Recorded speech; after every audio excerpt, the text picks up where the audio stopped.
माननीय सरकारवाह जी, माननीय क्षेत्र संघचालक जी, माननीय प्रांत संघचालक जी, उपस्थित सभी संघ के माननीय अधिकारीगण और राष्ट्र जीवन के विभिन्न क्षेत्रों में काम करने वाले सभी गणमान्य जन, विदेशों का प्रतिनिधित्व भारत में करने वाले सभी डिप्लोमैट्स, पूज्य संत चरण, माता भगिनी, 2018 में इसी प्रकार का एक कार्यक्रम इसी सभागृह में हुआ था। संघ के बारे में बहुत सारी चर्चाएं चलती ही है। ध्यान में आया कि चर्चा में जानकारी कम है। जो जानकारी है वो ऑथेंटिक नहीं है और इसलिए अपने तरफ से संघ की सत्य और सही जानकारी देना, जो भी संघ के बारे में चर्चा हो वो परसेप्शन के आधार पर न हो, फैक्ट्स के आधार पर हो।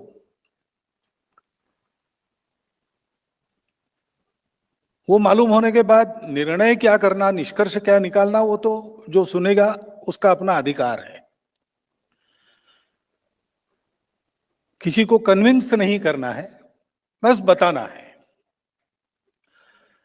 इस उद्देश्य से वो संवाद हुआ और वो संवाद अपेक्षाकृत बहुत अच्छी तरह हुआ।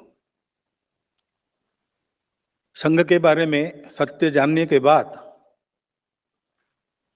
बहुत सी बातें जो मन में बिना कारण थी वो चली गई। उस सभा में आए हुए सब लोग संघ के बन गए ऐसा नहीं कह सकते, लेकिन वो उद्देश्य भी नहीं था। अभी शताब्दी के कार्यक्रमों का विचार जब हो रहा था तब फिर से ये कल्पना आई कि फिर से ऐसा एक संवाद उस समय एक ही स्थान पर हुआ था, देश में 4 स्थानों पर हो, ताकि अधिक लोग उसमें सहभागी हो सके, बाद में प्रश्न पूछ सके। लेकिन जो पहले बताया उस समय भी मीडिया ने बहुत अच्छी तरह उसको सारे देश में पहुंचाया था, तो वही सारी बातें फिर से बतानी है क्या? संघ एक विषय है तो संघ के बारे में हर साल नया बताने का कुछ नहीं रहता है। तो इस बार ये हुआ कि 100 वर्ष पूरे हो गए, आगे हम संघ के कार्य को कैसा देखते हैं, हमारे मन में क्या चल रहा है, ये भी रखा जाए। इसलिए न्यू हॉराइजन्स, नए क्षितिज, ऐसा शब्द व्याख्यान माला के टाइटल में है। और दूसरा ये किया जाए कि 70-75% नए लोगों को बुलाया जाए। तो इसलिए जो 2 व्याख्यान होने वाले हैं उसमें आज के व्याख्यान में संघ के बारे में मैं बताऊंगा। पिछली बार जो 2 भाषणों में बताया वो एक भाषण में बताऊंगा।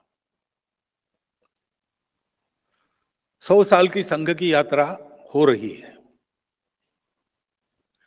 क्यों हो रही है? संघ चलाना है ऐसा नहीं है। संघ चलाने का एक उद्देश्य है। और ये राष्ट्रीय स्वयंसेवक संघ क्यों शुरू हुआ, इतनी सारी बाधाएं वगैरह आई, स्वयंसेवकों ने सारी कठिन परिस्थितियों में से रास्ता निकालकर इसको चलते क्यों रखा, और 100 साल चलने के बाद भी नए क्षितिजों की बात क्यों कर रहा है, इसका अगर एक वाक्य में आपको उत्तर देना है तो वो वाक्य संघ की प्रार्थना के अंत में हम स्वयंसेवक लोग रोज कहते हैं, भारत माता की जय। अपना देश है, उस देश की जय जयकार होनी चाहिए। उस देश को विश्व में एक अग्रगण्य स्थान मिलना चाहिए।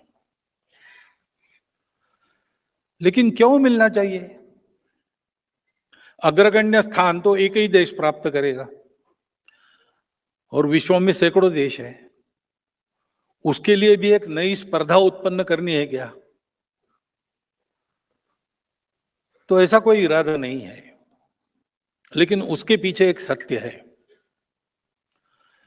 दुनिया में इतने देश है, क्यों है? विश्व बहुत पास आ गया है। अभी ग्लोबल बात होती है। विश्व पास आ गया है, इसलिए ग्लोबल विचार करना ही पड़ता है। तो एक देश के बड़े होने का महत्व क्या है? तो यद्यपि सारे विश्व का जीवन एक है, मानवता एक है, फिर भी वो एक जैसी नहीं है। उसके अलग अलग रूप है, अलग अलग रंग है। और ऐसा होने के कारण विश्व की सुंदरता बढ़ी है, क्योंकि हर एक रंग का अपना अपना कंट्रीब्यूशन है, योगदान है। और अगर विश्व के इतिहास को देखते हैं तो स्वामी विवेकानंद का वो कथन कि every nation has a mission to fulfil, प्रत्येक राष्ट्र को एक मिशन होता है दुनिया में जो फुलफिल करना है। प्रत्येक राष्ट्र का विश्व में कुछ योगदान होता है जो समय समय पर उसको करना पड़ता है। वैसे भारत का भी अपना एक योगदान है। विश्व के किसी देश को बड़ा होना है, अपने बड़प्पन के लिए नहीं होना है, उसके बड़े होने से विश्व के जीवन में जो एक आवश्यक नई गति चाहिए वो पैदा होती है, उसका उस प्रकार का योगदान होता है। इसलिए योगदान करने लायक उसको बनना है, इसलिए बड़ा होना है। और इसलिए संघ के निर्मिति का प्रयोजन भारत है, संघ के चलने का प्रयोजन भारत है, और संघ की सार्थकता भारत के विश्व गुरु बनने में है। क्योंकि भारत का एक योगदान दुनिया में हो, योगदान उसको देना है, उसका समय आ गया है। इसके बारे में कल हम अधिक चर्चा करेंगे। परंतु ये भारत के उत्थान की शुरुआत कब हुई? तो एक धीमी और लंबी प्रक्रिया है जो अभी भी चल रही है। हमारे इतिहास में हम जानते हैं कि हम वैभव के शिखर पर थे, स्वतंत्र थे, फिर आक्रमण हुए, हम परतंत्र हुए, और 2 बार बड़ी परतंत्रता झेलकर हम स्वतंत्र हुए। उस परतंत्रता में से मुक्त होना ये पहला काम था। अपने देश को बड़ा करना है तो स्वातंत्र्य आवश्यक है। श्रृंखलाओं में बंधा आदमी स्वतंत्रता प्राप्त नहीं कर सकता, और इसलिए अपने लिए कुछ कर भी नहीं सकता है। तो ये स्वातंत्र्य के लिए प्रयास शुरू हुए, और एक व्यापक अखिल भारतीय प्रयास, उसके लिए युद्ध 1857 में हुआ। वह युद्ध कुल मिलाकर विफल हुआ, और उस विफलता के कारण देश में विचार शुरू हुआ कि ये हमारा देश है, हमारी जनसंख्या प्रचंड है, हमारे अपने राजा महाराजा है, हजारों मील दूर से आकर मुट्ठी भर लोग जो इस देश को जबरदस्ती चला रहे थे, उनके सामने हम हार कैसे गए, हार क्यों गए? तो बहुत आशावादी लोगों का उत्तर था कि इस बार हार गए तो क्या हो गया, फिर से एक बार ऐसा ही प्रयास करना चाहिए, सशस्त्र क्रांति। तो एक धारा वो फिर से बह चली, क्रांतिकारकों की धारा। देश के लिए अपना जीवन, अपना यौवन हवन करने वाले लाखों उदाहरण उस धारा में से निकले, जो हम सब के आज भी प्रेरणा स्रोत है, आदर्श है। जीवन के बारे में, देश समर्पित जीवन कैसा होता है। परंतु उस धारा का प्रयोजन समाप्त हो गया स्वतंत्रता मिलने के बाद, और इसलिए सावरकर जी उस धारा के एक दैदीप्यमान रत्न थे। उन्होंने स्वतंत्रता के बाद पूना में अपने उस क्रांतिकारक अभियान का समापन विधिवत कर दिया, सार्वजनिक कार्यक्रम करके। तो धारा अब नहीं है, उसकी आवश्यकता भी नहीं है, परंतु देश के लिए जीने मरने के लिए प्रेरणा स्रोत वो धारा बनी है। लेकिन कुछ लोगों को लगा कि ये लड़ाई में हम कम थे इसलिए नहीं हारे हैं, हमको राजनीति का पता नहीं है, लोगों में राजनीतिक जागृति नहीं है, केवल सैनिक लड़ेंगे तो काम नहीं होता है, सामान्य व्यक्ति भी खड़ा होना चाहिए, और इसलिए हम परतंत्र है इसका उनको भान करा देने वाला राजनीतिक उपक्रम करना चाहिए। तो उस स्वतंत्रता के युद्ध के बाद 57 के बाद भारतीय असंतोष ठीक से व्यक्त हो और वो हानि न करे, इसलिए कुछ व्यवस्था हो रही थी, लेकिन इन सब लोगों ने उसको अपने वश में कर लिया और उसको स्वतंत्रता के लड़ाई का हथियार बनाया। इंडियन नेशनल कांग्रेस के नाम से वो धारा चली। उसी में से अनेक प्रकार के राजनीतिक प्रवाह निकलकर आज हम देखते इतने सारे राजनीतिक दल अपने देश में है। स्वतंत्रता के पहले स्वतंत्रता के लिए लोगों की राजनीतिक जागृति, ये लक्ष्य उनका था और वो अच्छी तरह से हो गई। सामान्य व्यक्ति भी, चरखा तो अपने देश का परंपरागत है, वो नई बात नहीं थी, लेकिन देश के लिए चरखा चलाना ये बात सिखाई उस राजनीतिक आंदोलन ने। देश के लिए जीना मरना, हर काम में देश का विचार करना, ये वातावरण सारे देश में हो गया। फलस्वरूप स्वतंत्रता मिली। सशस्त्र संघर्ष भी चल रहा था, उनका भी बड़ा योगदान था, कुछ दुनिया की परिस्थिति भी थी। स्वतंत्रता प्राप्त होने के बाद उस धारा को जिस प्रकार जैसे प्रबोधन करना चाहिए उस प्रकार होता तो आज का दृश्य का कुछ अलग होता, लेकिन वैसा हुआ नहीं, ये हम सब लोग देख रहे हैं। दोषारोपण करने की बात नहीं, ये फैक्ट है। एक धारा थी, उन्होंने कहा कि ये सब होगा लेकिन अपने समाज में कुछ कमियां है, रूढ़ी कुरीतियों से ग्रस्त अपना समाज है, उसको आधुनिक शिक्षा का स्पर्श नहीं है, अंधविश्वासों से भरा है, उसको ठीक करना चाहिए।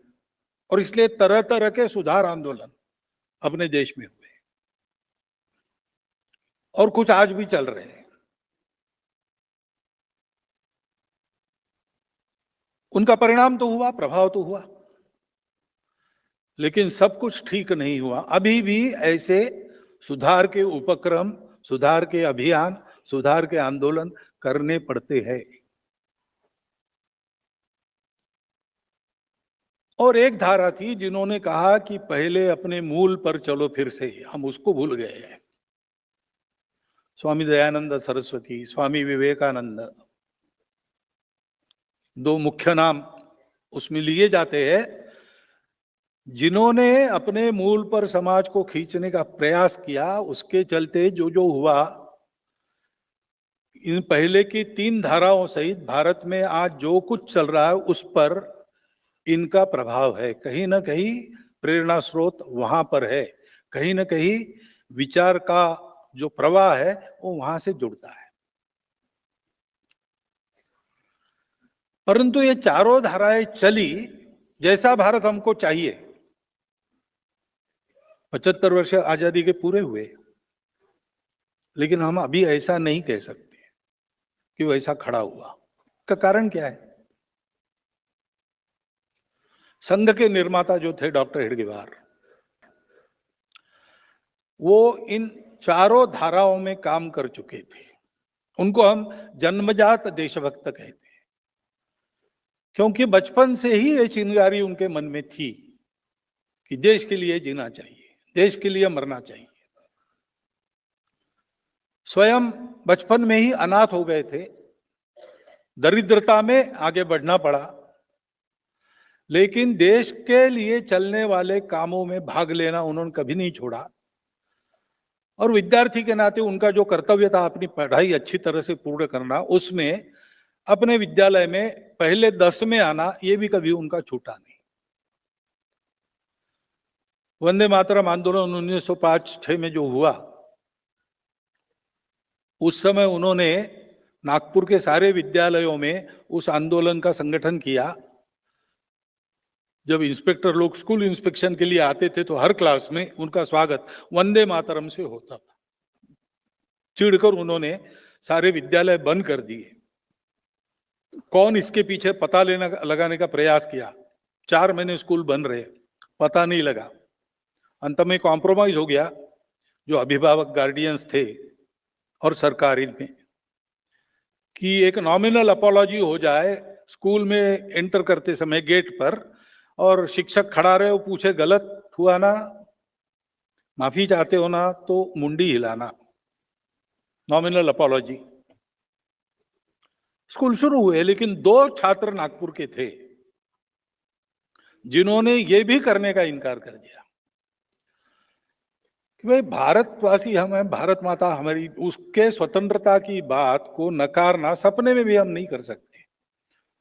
वो हमारा श्रद्धा स्थान है, वंदे मातरम कहना ये हमारा अधिकार है, और इसलिए हम सपने में भी उसको ना नहीं कर सकते, तो हम माफी कैसे मांगेंगे।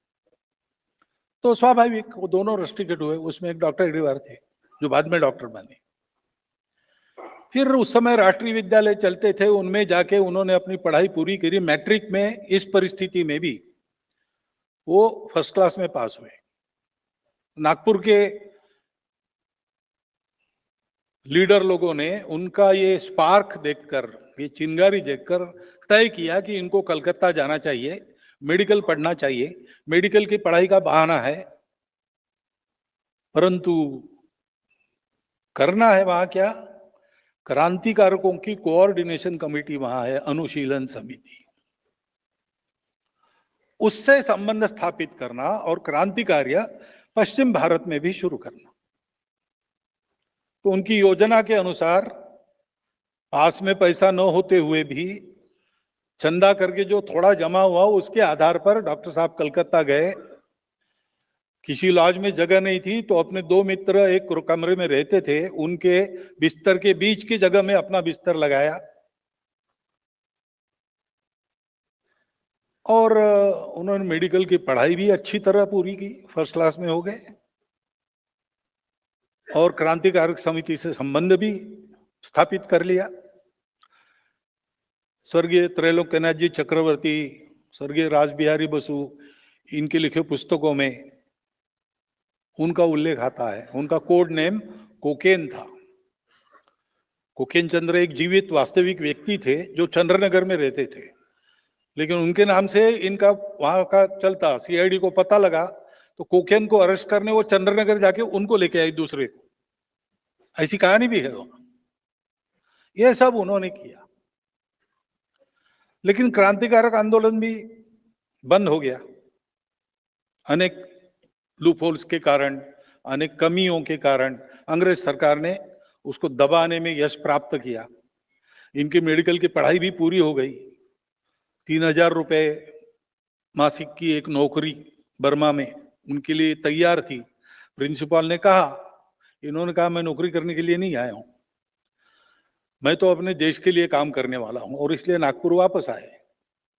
चाचा जी ने विवाह के बारे में पूछा, चाचा जी को पत्र लिखा कि इस जीवन में मुझे दूसरा कोई काम करना नहीं है, क्योंकि उन्होंने प्रतिज्ञा की थी अनुशीलन समिति में प्रवेश करने के पहले कि यह जन्म मेरा देश के लिए है, अपने सुख का विचार अगले जन्म में करेंगे। और इसलिए कांग्रेस का जो आंदोलन चल रहा था उसमें उन्होंने भाग लिया।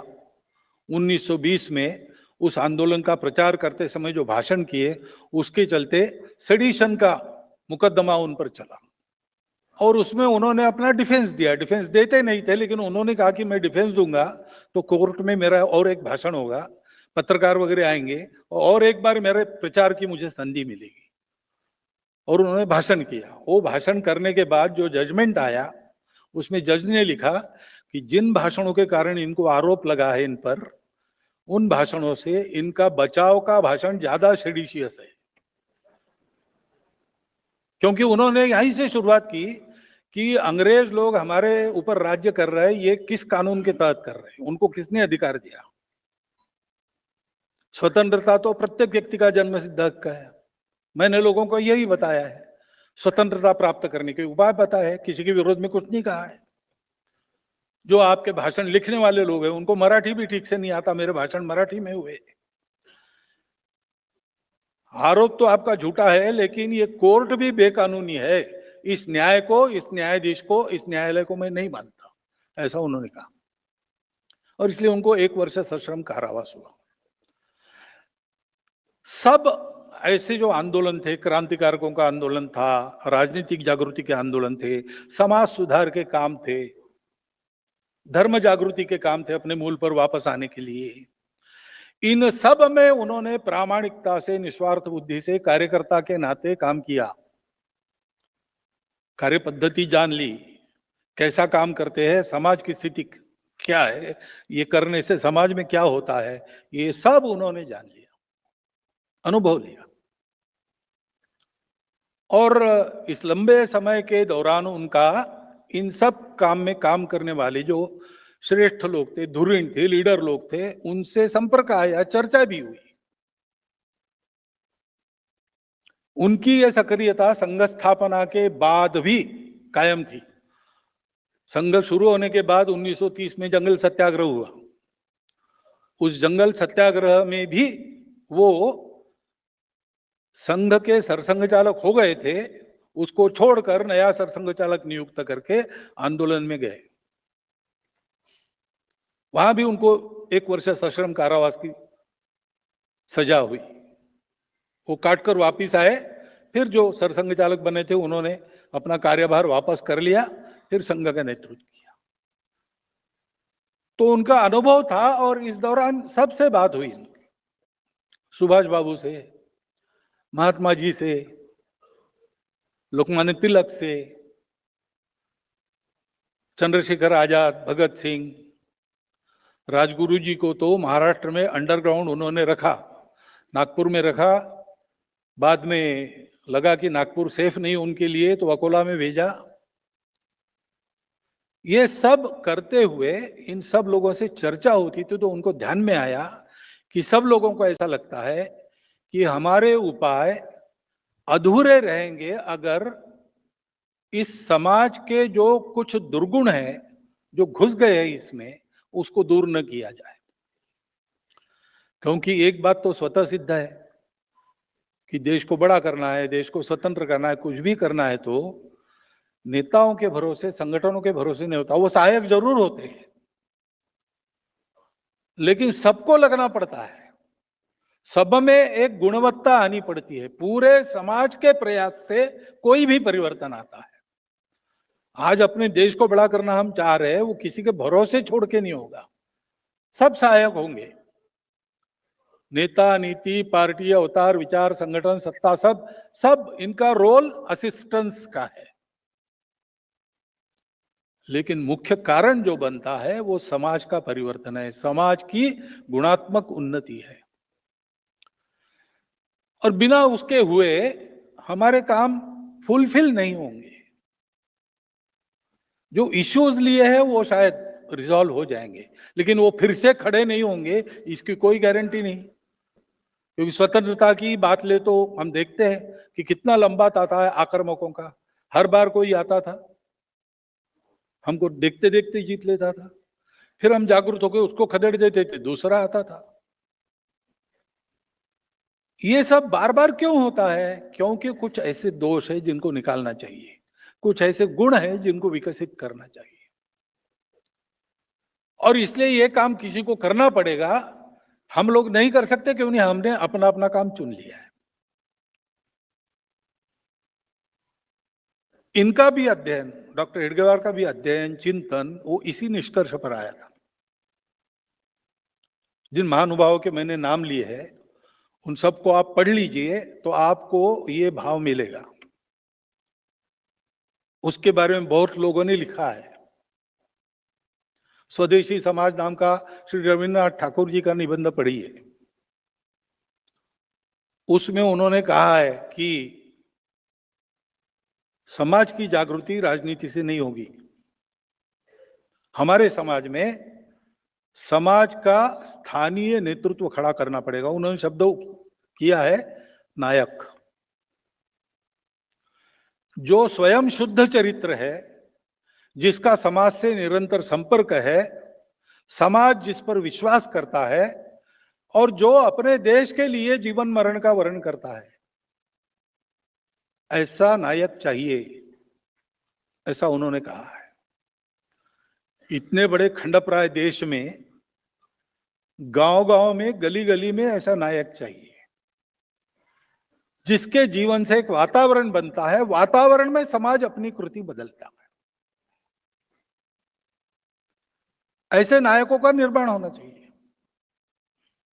रविन्द्रनाथ ठाकुर ने स्वदेशी समाज में बहुत स्पष्ट रूप से यह बताया है।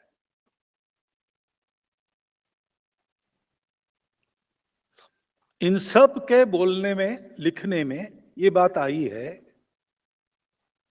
कि राष्ट्र को खड़ा करना है तो अपना राष्ट्र नया नहीं बनाना है। हमारे यहां पहले से हिंद स्वराज में गांधी जी ने लिखा है कि युवा वृद्ध को प्रश्न पूछता है कि अंग्रेजों के आने के कारण रेल लाइन वगैरह आ गई, सारा देश एक बन गया।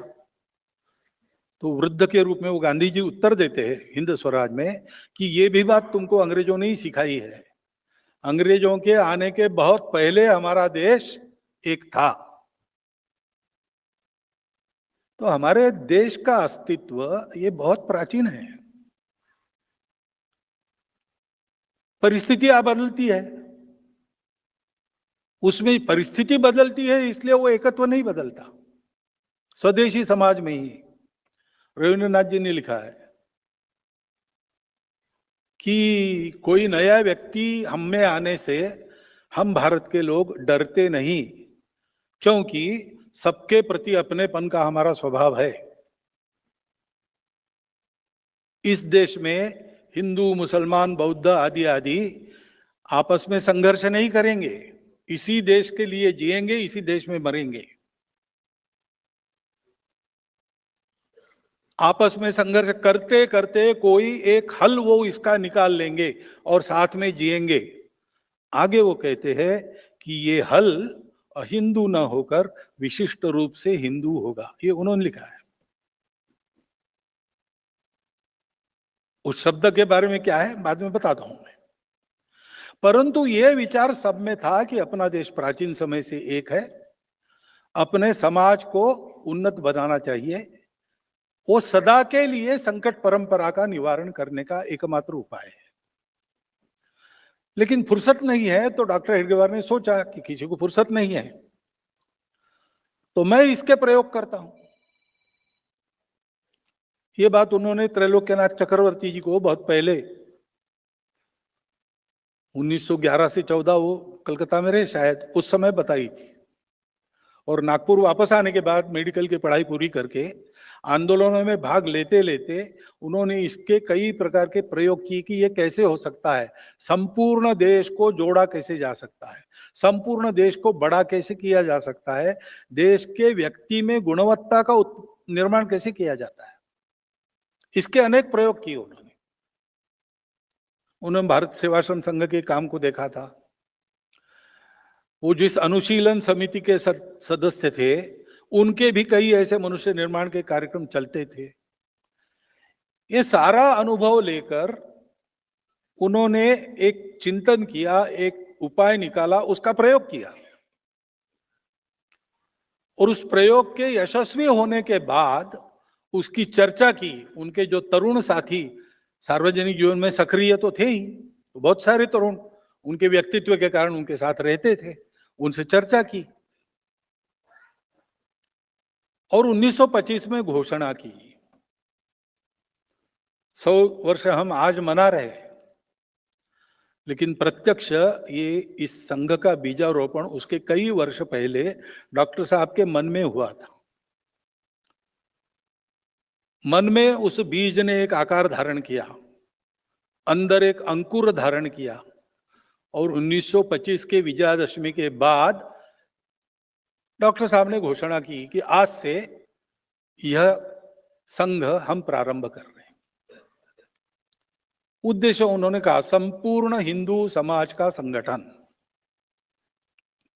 अब यहां प्रश्न खड़ा होता है, बाकी लोगों को क्यों छोड़ा? तो पहली तो बात है कि जिनको हम हिंदू समाज कहते हैं आजकल, हिंदू समाज, हिंदू नाम लगाना जिसको है उसको इस देश के प्रति जिम्मेवार रहना पड़ेगा। ये रिस्पॉन्सिबल समाज है, क्योंकि इसको नाम मिला है, इस देश के लोगों को वो नाम मिला है, बहुत पहले मिला है। महावीर प्रसाद जी द्विवेदी है, उन्होंने लिखा है कि जरतुष्ट्र के काल में बाहर के लोगों ने हमको ये नाम दिया, हमको तो जरूर नहीं थी अलग नाम की। हमने अपना धर्मशास्त्र लिखा तो मानव धर्मशास्त्र यही उसका नाम है, क्योंकि हमारे यहां यही कहते थे हम, माता च पार्वती देवी, पिता देवो महेश्वरा, बांधवा शिवभक्ताश्च, स्वदेशो भुवनत्रया। या अयम निज परो वेति गणनाम लघुचेतसाम उदार चरिता नाम तु वसुधैव कुटुंबकम। हम मनुष्यों में अंतर नहीं करते थे, सारे मानव। विचार तो हमारा ऐसा था कि व्यक्ति, मानवता, सृष्टि, ये सब परमात्मा के कारण जुड़ी है, एक दूसरे से संबंधित है। एक का जो होता है वो दूसरे पर भी परिणाम करता है, और इसलिए मनुष्य को अपने विकास का विचार करना है तो इन तीनों के विकास में अपना विकास है, ये मानकर अपने विकास का प्लान करना पड़ता है। ये इस देश का स्वभाव है। तो हमको अलग नाम की जरूरत नहीं थी। लेकिन जरतुष्ट्र वहां गए, उनको पूछा गया कौन हो, तो उन्होंने कहा कि हमारे पूर्वज किर्गिस्तान में भारत से गए थे, सिंधु नदी के उस पार से गए थे। अब उसमें ईरान के लोग सिंधु नदी के उस पार वालों को हनत कहते थे, उसका हनदू हो गया, हिंदू हो गया। ये एक कथा है। दूसरी कथा है कि ऐसा कहने के बाद ईरान के लोगों ने इस्राएल के लोगों के पूछने पर यहूदियों को कहा कि हमारा एक हिंदू गुरु है, और वो बात घूमते घूमते अपने पश्चिम किनारे पर व्यापार के जरिए आ गई। व्यापारियों ने पकड़ा वो शब्द, लेकिन ठीक है, उनको शब्द से क्या करना है, सौदा पटने से काम है, व्यापार चलता रहा। इंटेलेक्चुअल लोगों के पास वो आ गया, तब अपने पुराणों में आ गया, तम देव निर्मितम देशम हिंदुस्थानम प्रचक्षते। लोक भाषा में आने को बहुत समय लगा, और लोक भाषा में जो शब्द आते हैं वो संतों की पकड़ में आते हैं। इसलिए गुरु नानक देव जी के वाणी में पहले ये मिलता है, हिंदुस्तान खसमाना किया, तुर्कस्तान खसमाना, खुरासान खसमाना किया, हिंदुस्तान डराया। वो उन्होंने वर्णन किया है बाबर के अत्याचारों का, और कहा है कि न हिंदू महिलाओं की का शील बचा, न मुस्लिम महिलाओं की अस्मत बची। अब ये सोचते तो ध्यान में बात आती कि उन्होंने दो क्यों शब्द उपयोग किए,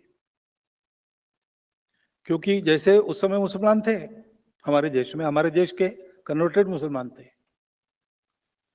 लेकिन दूसरी तरफ मुसलमान क्यों कहा होगा, तो स्वाभाविक है, अल्लाह को मानते हैं, कुरान को मानते हैं, पैगंबर साहब को मानते हैं, वही होते हैं मुसलमान। तो हिंदू कहने से कोई मान्यता नहीं है, एक ईश्वर को मानने वाला हिंदू नहीं है। नहीं, ईश्वर के अनेक रूप है हिंदू में, 33 करोड़ है ऐसा कहते हैं, और एक ग्रंथ नहीं है, न कोई एक गुरु है। तो अनेक थे उस समय, बौद्ध थे, जैन थे, शैव थे, शाक्त थे, अनेक प्रकार के पंथ संप्रदाय, रिलीजन्स अनेक थे। लेकिन एक स्वभाव था जो इन सबको जोड़ता था, वो स्वभाव ये था कि इन सबको स्वीकार करते थे। विश्व में जितने तरीके हैं पूजा के, वो सब एक ही जगह पहुंचेंगे, कोई तरीका गलत नहीं है। हाँ, ये हो सकता है कहीं देर से पहुंचेंगे, कहीं जल्दी पहुंचेंगे, कोई तरीका बड़ा सरल है, कोई तरीका बड़ा जटिल है। रुचिनाम वैचित्र्यात रुजु कुटिल नाना पथयुताम। मनुष्य अलग अलग होते हैं, बुद्धि अलग अलग होती है, रुचि अलग अलग होती है। रुचि के वैचित्र्य के कारण रुजु कुटिल अनेक प्रकार के रास्ते होते हैं। आप यहां इस सभागृह में आने के लिए कहां से चले, एक ही रास्ता थोड़ी था। जहां से चले वैसा रास्ता था, और कोई रास्ता ठीक भी था, कोई रास्ता खराब भी था। रास्ता खराब है इसलिए आप घूम कर भी आए होंगे, रास्ता खराब है तो भी समय पर पहुंचेंगे इसलिए उसी खराब रास्ते से भी आए होंगे। ये अपना अपना मन है। ऐसे अनेक पथ है। रुचि नाम वैचित्र्यात रुजु कुटिल नाना पथयुताम। नृणाम, नृणाम यानी आदमियों का, एको गम्या, एक ही जगह जाना है सबको। भगवान को कहते त्वम असि, तुम ही हो जो सबके गंतव्य हो। नृणाम एको गम्यस्त्वम असि। कैसे? पैसाम अर्णव। विश्व में कहीं भी पृथ्वी पर वर्षा होती है तो वो अंत में सागर में जाती है। ये श्रद्धा रखने वाले सबको उन्होंने एक नाम दिया, हिंदू। तो हिंदू यानी क्या? इसमें जो विश्वास करता है, अपने अपने रास्ते से चलो भाई, अपना जो रास्ता मिला है स्वाभाविक रूप से उस पर श्रद्धा रखो, बदलो मत, दूसरों को बदलो मत। इस पर श्रद्धा रखो, दूसरों की भी श्रद्धा है, उसका पूर्ण सम्मान करो, उसका स्वीकार करो, उसका अपमान कभी मत करो। और रास्तों को लेकर झगड़ा मत करो, आपस में मिलजुल कर चलो। ये परंपरा जिनकी है, ये संस्कृति जिनकी है, वो हिंदू है। और ये परंपरा संस्कृति ऐसी क्यों बनी? इसका कारण भारतवर्ष है। भारत का भूगोल ऐसा था कि हम प्रोटेक्टेड थे चारों तरफ से। पहले आक्रमक आते ही नहीं थे, कौन आएगा? सागर लांघकर कौन आएगा? वो जहाज नहीं थे, तो इतनी बर्फीली चोटियां लांघकर कौन आएगा? पूरा सैन्य लेकर तो नहीं आ सकता। इसलिए हम सुरक्षित थे। और अंदर भरपूर था, जनसंख्या भी इतनी नहीं थी जितनी आज है। और इसलिए सब लोग इस वृत्ति के बने कि भाई मिलजुल कर रहो, फालतू झगड़ा क्यों करते हो? दुनिया को शायद परिस्थिति मिली होगी स्ट्रगल फॉर एग्जिस्टेंस और सर्वाइवल ऑफ द फिटेस्ट इसकी, लेकिन हमारे प्राचीन समय में भारत में ये स्थिति नहीं थी। There was no struggle, it was abundant for everybody. और जो परंपरा थी उसमें संयम था, इसलिए देयर वाज अबंडेंस। तो झगड़ा क्यों करना है? क्यों नहीं करना है? क्यों? जीना है ना, तो मिलजुल कर जी सकते हैं, झगड़ा कौन करेगा? और इसलिए हमको फुर्सत भी मिली, हमको सुरक्षा भी मिली, हमको समृद्धि भी मिली।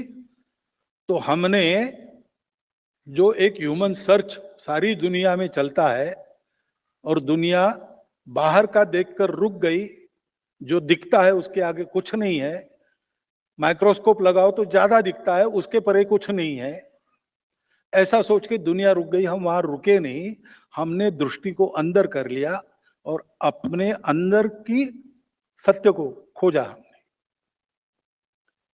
और उसने हमको बताया कि सर्वत्र एक ही है, दिखता अलग अलग है, सब एक है। और इसलिए अपना स्वाभाविक धर्म क्या है? समन्वय, संघर्ष नहीं। तो ये जो संस्कृति थी, उस संस्कृति का उपजाव क्यों हुआ? वो इसी के कारण हुआ है। और इसलिए उस मातृभूमि के प्रति भक्ति है। मां ने हमको अन्न पोषण केवल इतना नहीं दिया, संस्कार दिए है। भारत माता ने हमको ये संस्कार दिया है, वो हमारी मां है।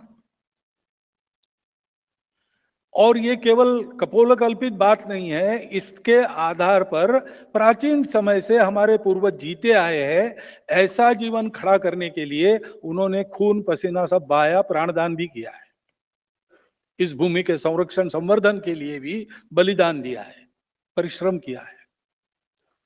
वो इतिहास हमको प्रेरणा देता है, वो पूर्वज हमारे पूर्वज है। इनको मानने वाला वास्तव में हिंदू है। लेकिन जब संघ शुरू हुआ तब ये परिस्थिति थी कि ऐसे सब लोग अपने आप को हिंदू नहीं कहते थे, और आज भी नहीं कहते कुछ लोग। तो हिंदू के हम प्रकार मानते हैं, जो जानते हैं वो हिंदू है, उनको गौरव है। जो जानते हैं वो हिंदू है, लेकिन गौरव क्या करना भाई, दुनिया में होते हैं, हम हिंदू है, चलो। और जो जानते हैं लेकिन किसी कारण नहीं कहते, मैं कारणों में नहीं जाता, नहीं कहते। और जो जानते नहीं है कि वो हिंदू है,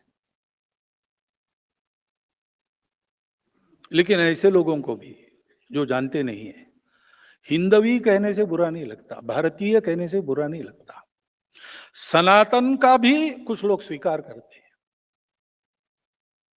ये शब्द क्या है, समानार्थी शब्द है।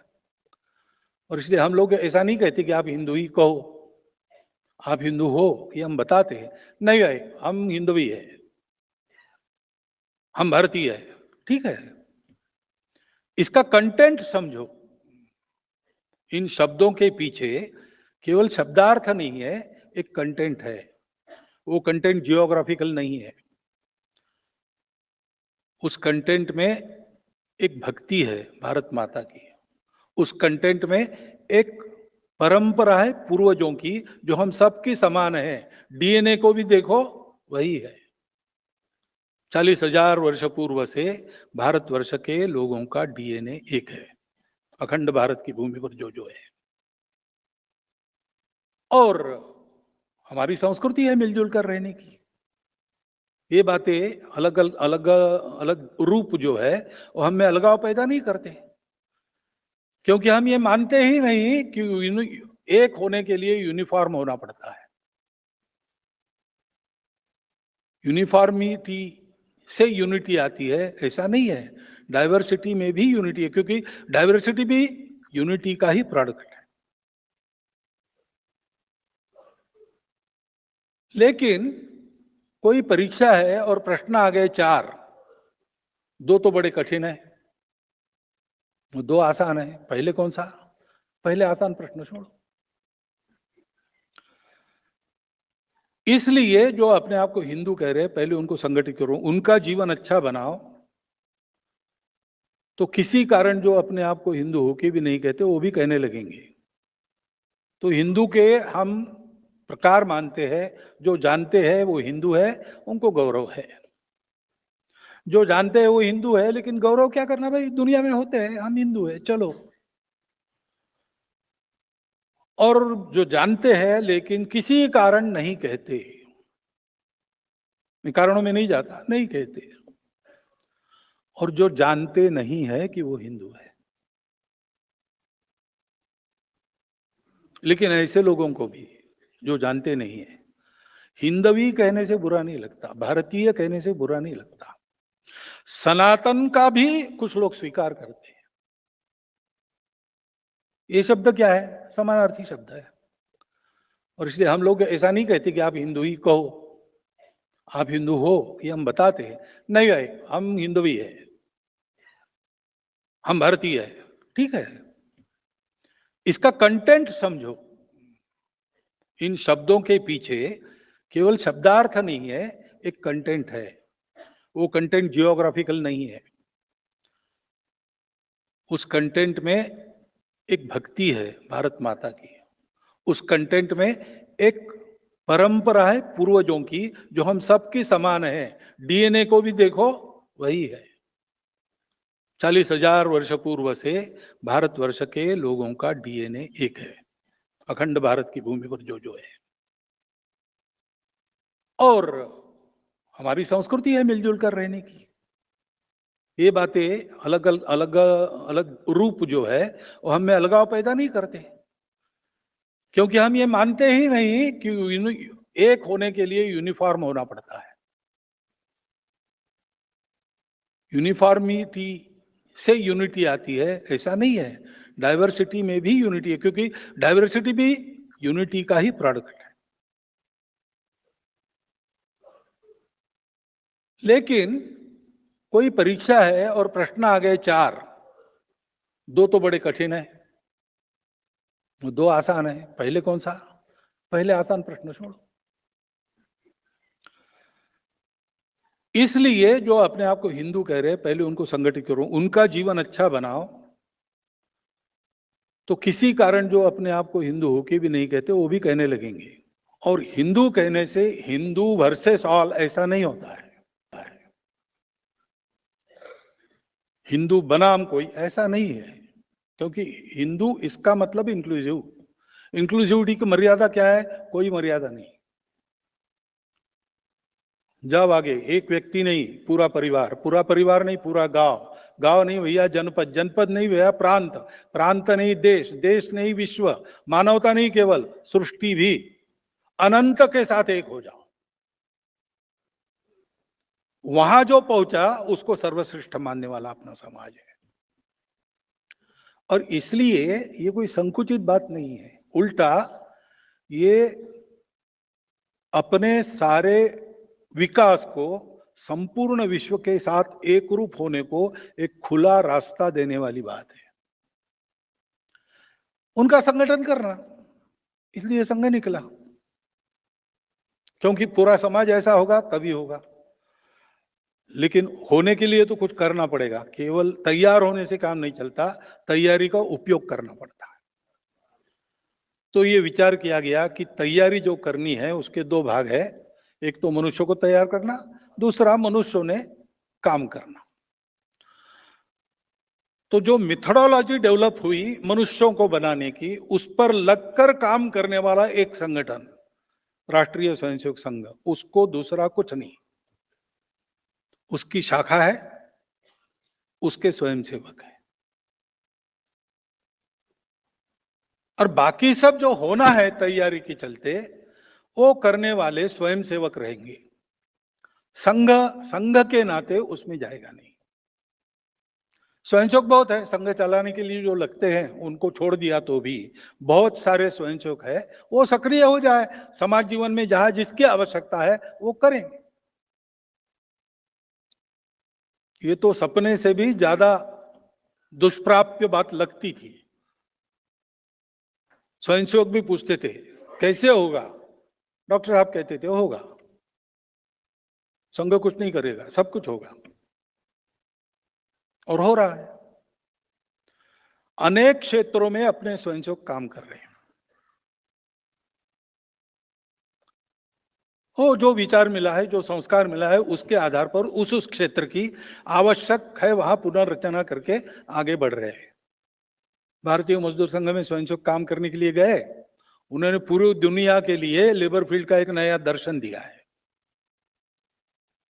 हर जगह वहां के परिवेश में सकारात्मक सुधार और अपने देश के स्वत्व के आधार पर वहां की पुनर्रचना।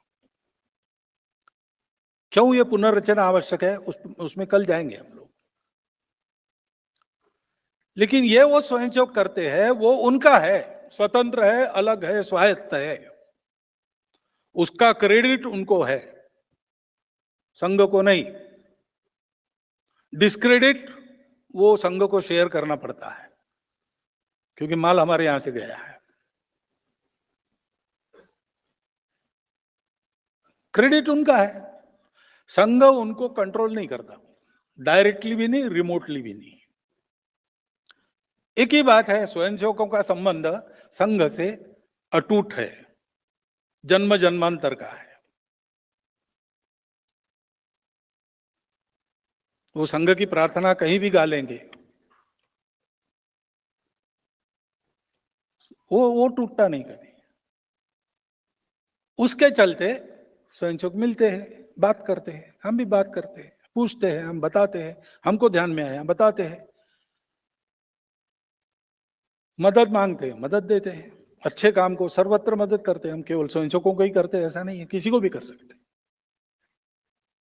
की है, बहुत उदाहरण है। परंतु हमारा कहा वो माने ही, ये उन पर हमारा दबाव नहीं है। हमारा कहना वो समझेंगे, समझने के बाद उनको जो लगता है वो करेंगे।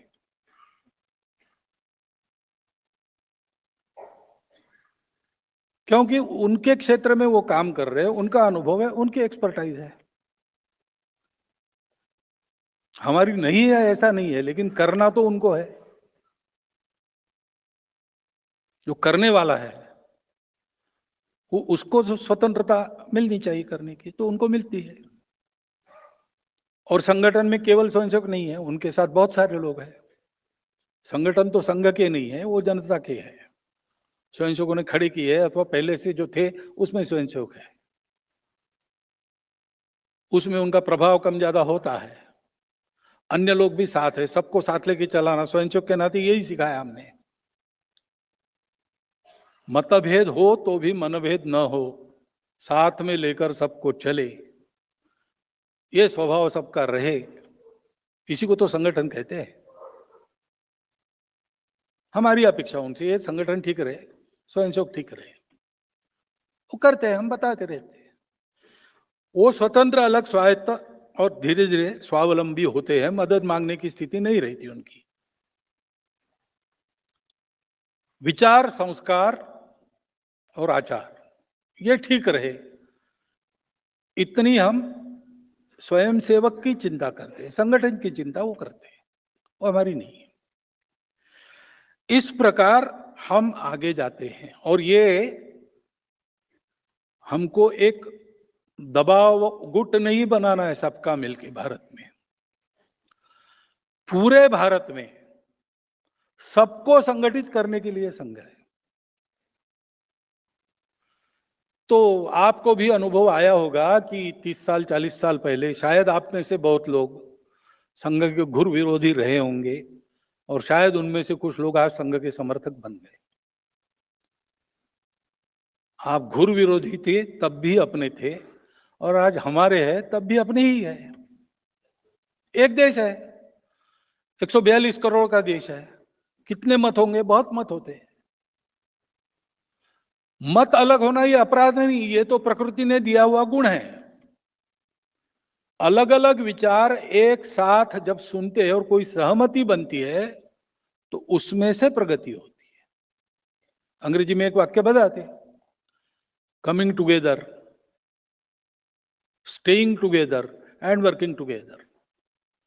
Coming together is beginning, staying together is progress, and working together is success.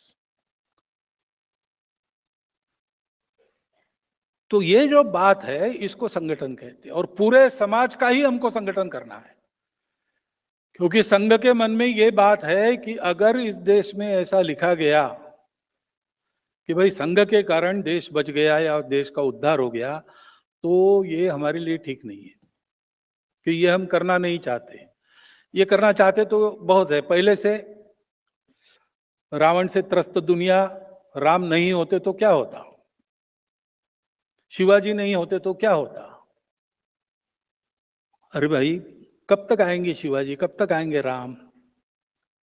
भगवान भी God helps those who help themselves. हमको इसके कारण जो ठेका देने की आदत लग गई है, नेता को ठेका दो, पार्टी को ठेका दो, सरकार को ठेका दो, तुम देश का कल्याण करो। हम क्या करेंगे? हम तुम जो कर रहे हो उसमें से मीन मेक निकालते चर्चा करते बैठेंगे। ये ठीक नहीं है। देश का जिम्मा हम सबका मिलकर है। जैसे हम हैं वैसे हमारे प्रतिनिधि होंगे, वैसे हमारी पार्टियां होंगी, वैसे हमारे नेता होंगे। तो हम अच्छे बने और हम करें देश के लिए संपूर्ण समाज का संगठन। इसके लिए हम कहते प्रार्थना में, विजय त्रिच न संहता कार्य शक्ति। हमारी संगठन शक्ति के आधार पर, हमारी यानी किसकी? संपूर्ण हिंदू समाज की। क्योंकि हमने परिचय दिया है उसके पहले, वयम हिंदू राष्ट्रांग भूता, हम हिंदू राष्ट्र के अंगभूत है। तो पूरी हिंदू समाज का दायित्व है, तो पूरा हिंदू समाज ऐसा बनना चाहिए। हमारी संगठित कार्य शक्ति यानी पूरे समाज की संगठित कार्य शक्ति। और हिंदू राष्ट्र की बात करते हैं हम, तब भी प्रश्न खड़े हो जाते हैं। क्योंकि राष्ट्र का हम ट्रांसलेशन करते नेशन, वो कंसेप्ट वेस्टर्न कंसेप्ट है। नेशन के साथ स्टेट जुड़ता है, राष्ट्र के साथ स्टेट आवश्यक नहीं है। हमारा राष्ट्र है पहले से। हिंदू शब्द निकाल के आप विचार करो, हमारा राष्ट्र पहले से, गांधी जी ने भी कहा है। एक राष्ट्र के नाते हम लड़े, बार बार लड़े। उत्तर से दक्षिण, पूर्व से पश्चिम हमारा संचार रहा है। पूरे देश के साथ हमारी सेंसिटिविटी जुड़ी है। हम एक राष्ट्र है। इस राष्ट्र में हम सर्वदा स्वतंत्र नहीं थे, लेकिन राष्ट्र था। सदा हमारे राजा नहीं थे, अंग्रेज भी राजा हो गए, तुर्क अरब भी राजा हो गए, लेकिन राष्ट्र था। एक राजा नहीं था, अनेक राजा थे, अनेक राज्य थे, अनेक व्यवस्थाएं थी, लेकिन राष्ट्र था। मंत्र पुष्पांजलि में हम कहते हैं ना, स्वस्ति साम्राज्यम भौज्यम स्वराज्यम वैराज्यम राज्यम पारमेष्ठ्यम महाराज्यम महागणाधिपत्य। स्वस्ति साम्राज्यम वैराज्यम, पूरी लंबी मालिका राज्य व्यवस्थाओं की, इतने प्रकार है। और फिर भी आगे कहते हैं पृथिव्यै समुद्र पर्यंताया एक राट इति। समुद्र पर्यंत जो पृथ्वी है, पृथ्वीराज यानी कृषि योग्य बनाई भूमि, उसमें एक राट है। चक्रवर्ती थे तब भी हम यही कहते थे, चक्रवर्ती नहीं थे, अलग अलग राज्य थे, तब भी हम यही कहते थे।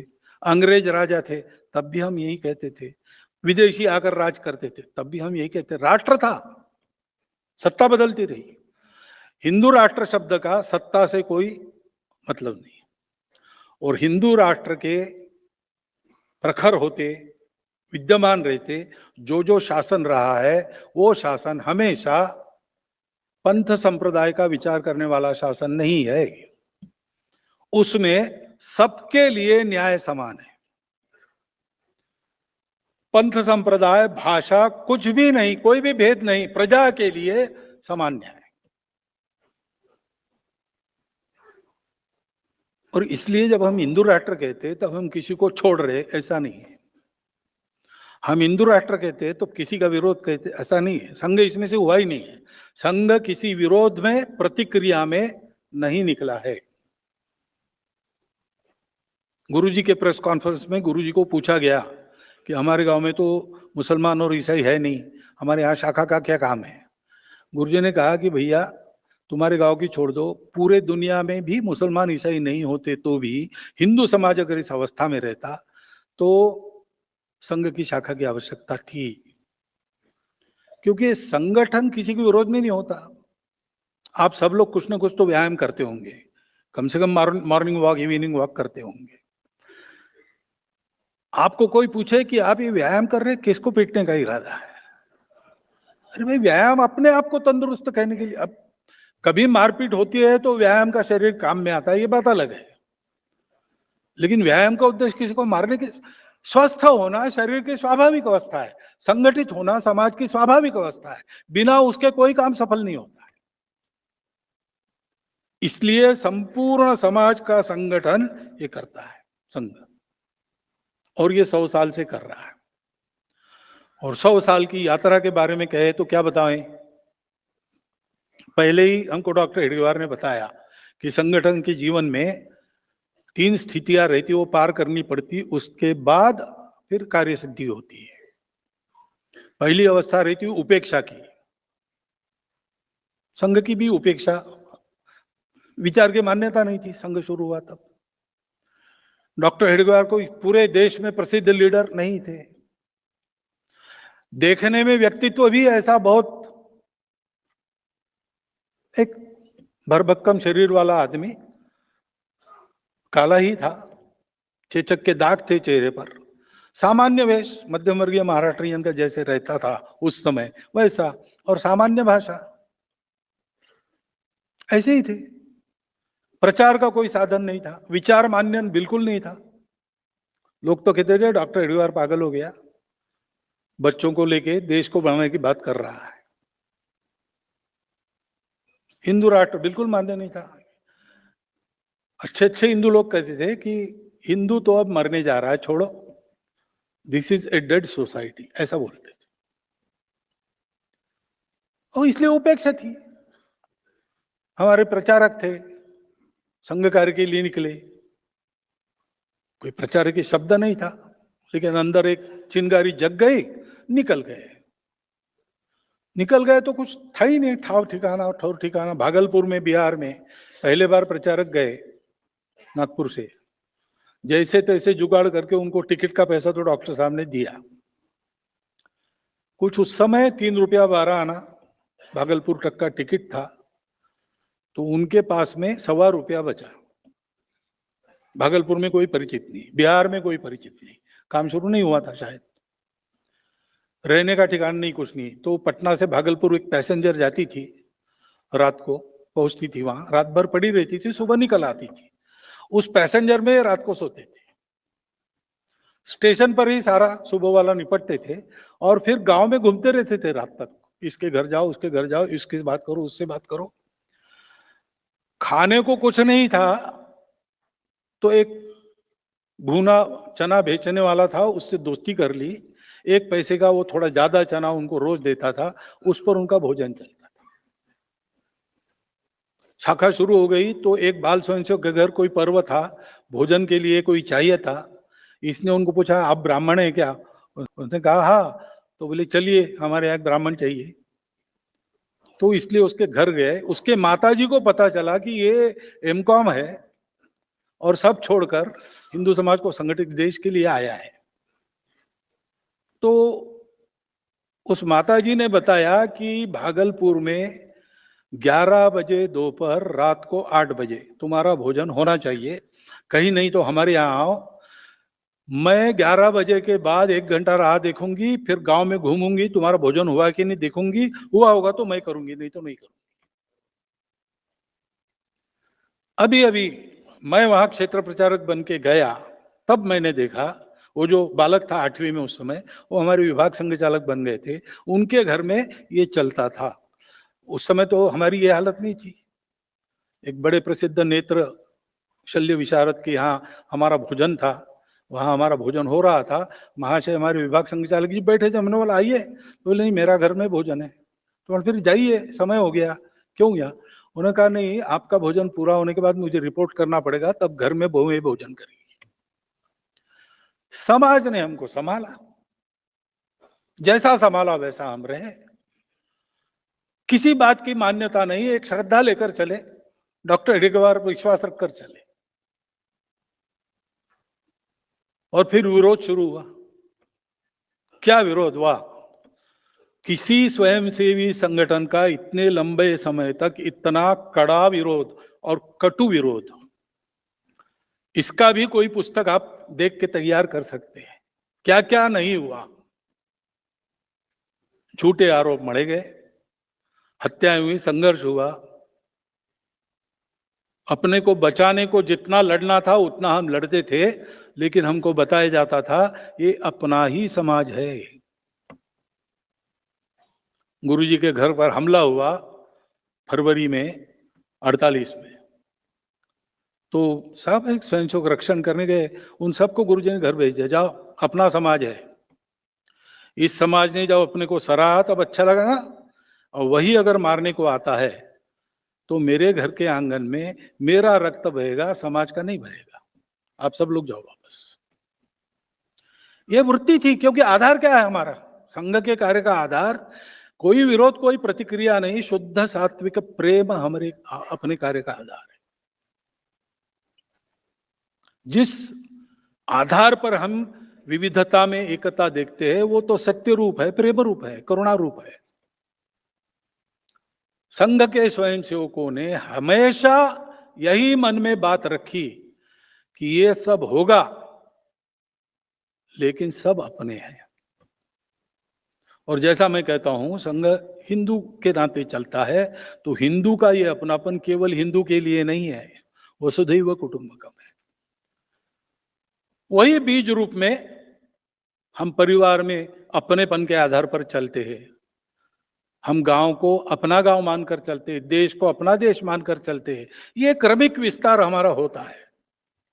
ये मनुष्य जीवन के क्रमिक विकास का आलेख है। ये ध्यान में रखकर स्वयंसेवकों ने हमेशा बरता है।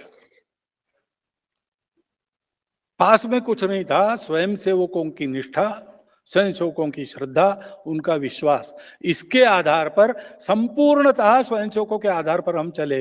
हमने अपने पद्धति में भी यही रखा है, संघ को स्वयंसेवक चलाएंगे, हम परावलंबी नहीं हैं, हम सब मामलों में स्वावलंबी है। Main money and ammunition. हमारे पास कार्यकर्ता नहीं थे, हमने रेडीमेड कार्यकर्ता नहीं लिए, हमने अपने कार्यकर्ता खुद बनाए, वो बन रहे हैं। कार्यकर्ता बनते हैं, वो शाखाएं चलाते हैं, शाखाएं चलती है, कार्यकर्ता बनते हैं, वो बनते हैं, अधिक शाखाएं खुलते हैं, अधिक कार्यकर्ता बनते हैं। पैसा हमारे स्वयंसेवक साल में एक बार गुरु दक्षिणा करते हैं, संघ को चंदा नहीं देते, दान नहीं देते। देश के लिए समर्पित होने की मेरी प्रतिज्ञा है, तो वास्तव में समर्पण मेरा कितना भावना की दृष्टि से कितनी उत्कटता पर है, इसका टेस्ट करते हैं। वो साल भर जमा करते हैं, बढ़ता रहे इसलिए सब्जी खाना छोड़ देते हैं, दाल खाना छोड़ देते हैं, चाय पीना बंद कर देते हैं। बच्चा अपना एक एक पाई कहीं से मिले जमा करके उसको गुरु दक्षिणा में डालता है। शामू पवार नाम का स्वयंसेवक था, 9वीं में पढ़ता था, माता पिता दोनों मजदूर थे, रोज की रोटी रोज बनती थी, रोज की कमाई से। ऐसा घर, ऐसी झोपड़ी घर का है। और गुरु दक्षिणा में उसके गण ने तय किया कि देखो, प्रत्येक ने 21 रुपया गुरु दक्षिणा तय करनी चाहिए, अपने गण का ये टारगेट है। तो उसने माता जी से मूंगफली बनवाई, चीना बादाम या क्या, सॉल्टेड पीनट्स, और 3 महीना इंटरवल में सिनेमा टॉकीज में जाके वो बेचता था।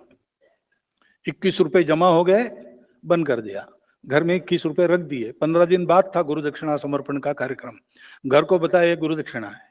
15 दिन उस घर में जहां हाथ पर उनका पेट था, वहां पर वो 21 रुपया पड़ा रहा, किसी ने हाथ नहीं लगाया, उसने वो गुरु दक्षिणा में डाला। एक एक स्वयंसेवक ऐसा करता है। नागपुर में डॉक्टर साहब का स्मारक स्मृति मंदिर खड़ा हुआ, मैं बचपन में शाखा में जाता था तो मुझे याद है, वहां एक डिब्बा रखा था। हम कुछ मिलता है, उस समय तो ज्यादा मिलता नहीं था घर से, लेकिन कहीं कभार मिल रहा, कोई मेहमान आ गए, जाते समय कुछ रख दिया हाथ पर, रखते भी ज्यादा नहीं थे। वो पुराना एक छेद वाला पैसा रहता था तांबे का, तो वो हम उस डिब्बे में डालते थे। पूरा रेशमबाग का परिसर जो बना है, या कहीं का भी, यहाँ दिल्ली का कार्यालय स्वयंसेवकों ने बनाया, स्वयंसेवक चलाते। संघ को चलाने के लिए संघ किसी के सामने हाथ नहीं पसारता,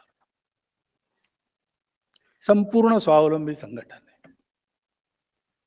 और इसलिए हम लोग जो है, हमारी दृष्टि से विचार करके जो अच्छा लगता है वो बोल सकते हैं, जो खराब लगता है वो भी बोल सकते हैं, लेकिन उस बोलने के पीछे कोई विरोध की भावना नहीं है। ना काहू से दोस्ती, ना काहू से बैर। और दोस्ती कहे तो सब अपने हैं, सबके प्रति प्रेम है।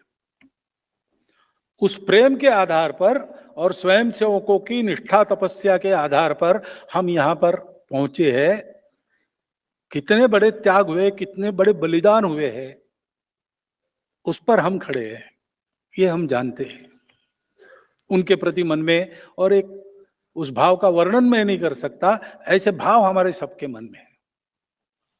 और इस संघ को हमको आगे ले जाना है। क्यों ले जाना है? क्योंकि भारत को खड़ा करना है, भारत का अपना योगदान है। वो योगदान क्या है, उसकी चर्चा हम कल के व्याख्यान में करेंगे। बहुत बहुत धन्यवाद।